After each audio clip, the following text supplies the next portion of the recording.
काँग्रेसच्या स्नेहभोजनाला बंडखोर उमेदवार विशाल पाटलांसह विश्वजित कदमांची उपस्थिती। काँग्रेसनं विशाल पाटील पृथ्वीराज पाटलांची हकालपट्टी करा, अन्यथा महाविकास आघाडीतून बाहेर पडू, सांगलीतील ठाकरे गटाचा इशारा।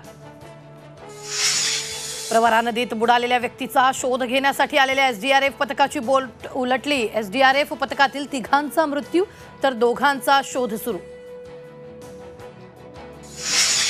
भीमा नदीत बुडालेल्या सर्व 6 प्रवाशांचे मृतदेह सापडले। एकाच कुटुंबातील 4घांचा मृत्यू। 40 तासानंतर शोधकार्य संपलं।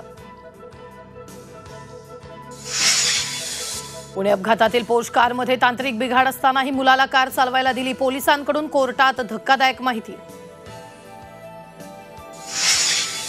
मराठवाड्यातील टंचाईग्रस्त भागात 1837 टँकरनं पाणी पुरवठा। मुख्यमंत्र्यांची आज संभाजीनगरमध्ये आढावा बैठक। तात्काळ मदत आणि उपाययोजनांसाठी आचारसंहिता शिथिल करा, राज्य सरकारची निवडणूक आयोगाला विनंती। रिसालवाडी दरडग्रस्तांची परवड सुरूच। वर्ष होत आलं तरी पुनर्वसन नाही। तात्पुरत्या निवारा शेडमध्ये दरडग्रस्तांचे हाल, तर 3 वर्षांनंतरही तळी येथील गावकरी दरडीच्या सावटात। महाडाचं पुनर्वसन संथ गतीनं।